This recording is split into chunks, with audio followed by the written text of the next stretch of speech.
why not pick a small area that you can make a massive difference in right away by, deploying these lean concepts into that little area and figuring out what's going to work, what's not going to work, where do we need to be flexible, how can we adjust accordingly, who are going to be the ones that are going to push back a little bit. You're going to have to spend a little bit more time, helping them along the way.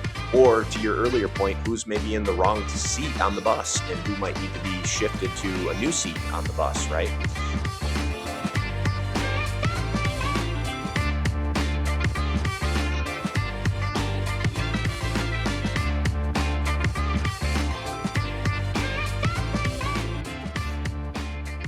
Tell me where you would go next. So you got the the interviews, the one-on-ones, the getting there. Where would you go from there? What's the next step? Yeah, so I think that what we're talking about for point number one really helps us establish the current state of where things are at, right? What's good, Sure. what's not good, what can be improved.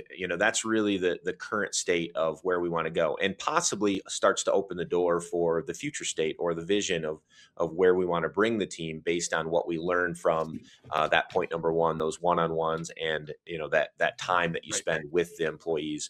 Yeah. I think is a really important point for current state. But the second thing that I think we need to pay attention to is comes from Jeff Liker's The Toyota Way to Lean Leadership, his book, The Toyota Way to Okay. Lean Leadership. Okay. And in this book, Jeff Liker, he puts together what's called the leadership development model from his point of view when it comes to Okay. how Toyota leadership approached leadership development. So there's 4 points in Liker's leadership development model. The first one is self-development.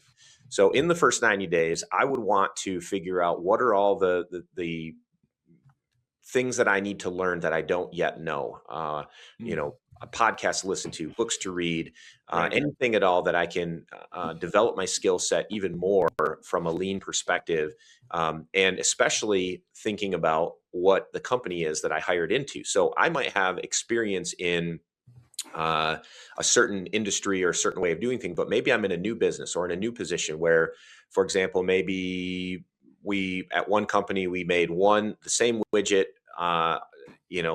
everything that we did was one widget. And maybe this new company, we have a mixed model scenario where, I can go out and grab a couple books on mixed models and what that means, Right. for our business. And so a personal development could be that. So that's number one, personal development. The second one is coaching others. Now, in your first 90 days, you might not want to go out and start coaching people right away. Again, you're taking time to get to understanding the problems, understanding your people. It might be the opposite way in your first 90 days where you're looking for them to coach you on, onboarding. What is it that I don't know that I should know? Or really just seeking to understand and listening to what people have to say. Right. Maybe there's a little bit of coaching that comes into that, especially for your direct reports, but definitely spending time one-on-one with people in your first 90 days, whether it's coaching them or them coaching you. That's going to be point number two. Let me give you. Oh, go ahead. Yeah, just please. jump in real quick. What coaching could look like, especially in those first 90 days, like tread softly, right? I'm not coming in to tell people. So my style has been, as I'm learning things and as I'm asking people, hey, show me how this works. Show me what you're doing. Oh, what you're saying right now is and then I translate it into kind of the lean thing. So I'm coaching just very gently with saying, oh, that's what we call standard work. So I'm introducing these kind of concepts and these kind of ideas as people are talking, using their work as examples. I love it. And so that's just a way, again, for those that are, looking into this as a way that they could also coach.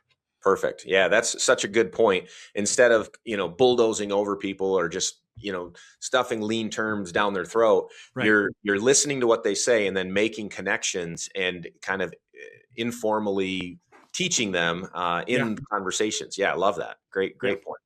Yeah. Okay, so Jeff's, Dr. Liker's leadership development model, we have personal development being number one, coaching others number two. Number three is daily Kaizen. So making sure that we are looking for opportunities on a daily basis. And this would be going back to personal development. If you haven't read 2-Second Lean, that would be a great, again, just for daily Kaizen, what are the Yes. simple things that we can make improvements on a Right. daily basis?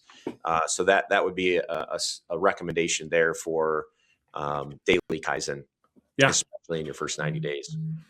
Yeah. The last one is establishing vision and connecting goals, cascading goals through the organization. So this one, again, in your first 90 days, you might be learning what the vision is for your area of responsibility, or for your business, or you might be learning that there is no vision, and that might be something that you need to start thinking about is what does future state look like for us? Where should Right. we be at 3 years down the road? Where should we be at 12 months down the road? And then what are the goals for my team members that are going to help us to get there? So that's a part of your responsibility. Again, maybe you're just starting to think about this in the first 90 days, and then Yes. after you're onboarded, you understand the current state, then maybe you can start drafting some ideas for what the future might look like. And here's where I see that being super important, Patrick, because no matter what persona we mentioned the executive, we mentioned the middle manager, we mentioned someone who just got hired into this position, wherever you're at, you're a lean leader, and a leader is one who helps those they're working with connect to the bigger picture. So understanding what Patrick's goals are, and then how that trickles down to me, but then communicating that with others, understanding it enough that I can say to those that I'm working with, hey, this is how our work connects to Patrick's, which connects to this, which connects to our bigger vision for, 2026 or whatever it is. Understanding those kind of things, I think are invaluable, and also set you up as a leader that can be trusted because you're aware of how this fits in. This isn't just a silo or a capsule of just this idea just right here, but it does play into how this organization really lives and breathes. Absolutely. Love it. So Yeah. that was we talked about the interviews, right? We talked about leadership development model. Love that. Yep. Where would you go from there? Yeah. So the next thing I'd be thinking about is, again, I want to learn as much as I can, as fast as I can. And so the next thing that I would consider is a model area.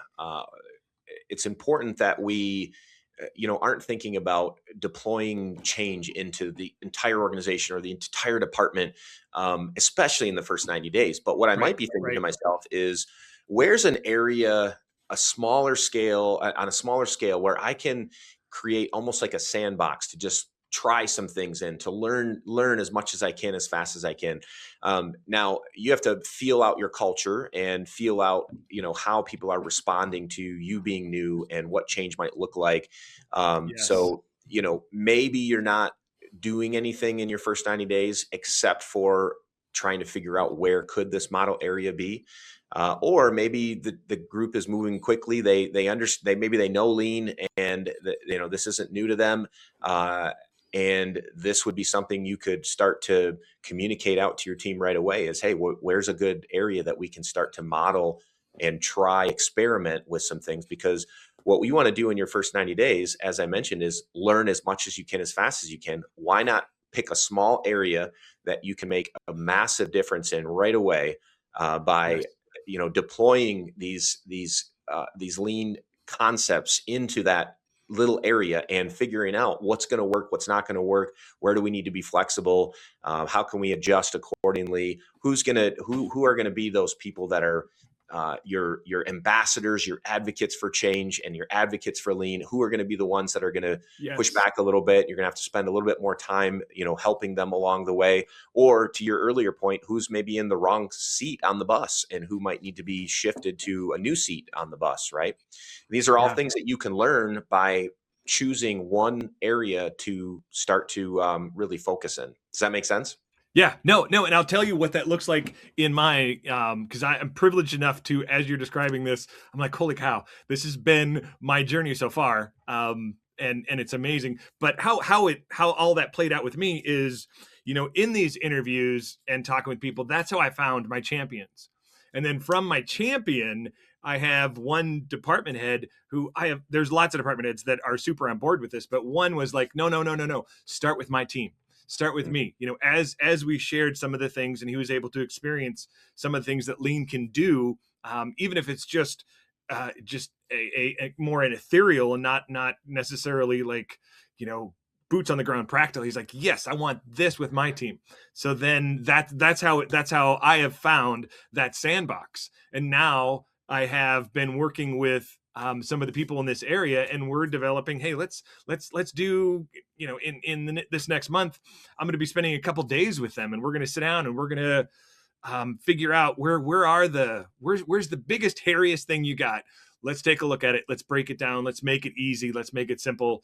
And to get these people involved, not only because I'm not coming in to tell them how to do their work. I'm just giving them the lean tools and the structure that they can go, oh yeah, I can do this. And this is what it's going to look like. And this is how we can redesign this, or this is how we can tweak this.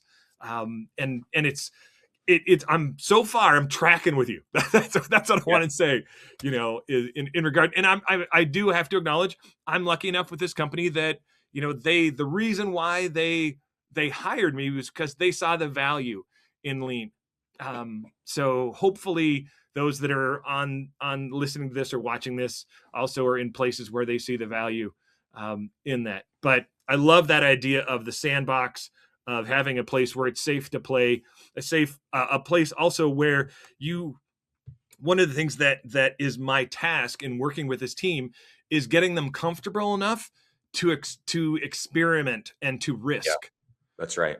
Because we are trying to keep this in one place right now. And this is, so that they don't have to worry about, but what happens if this and this and this? Hold on, let's take all those off the table and let's just keep it right here.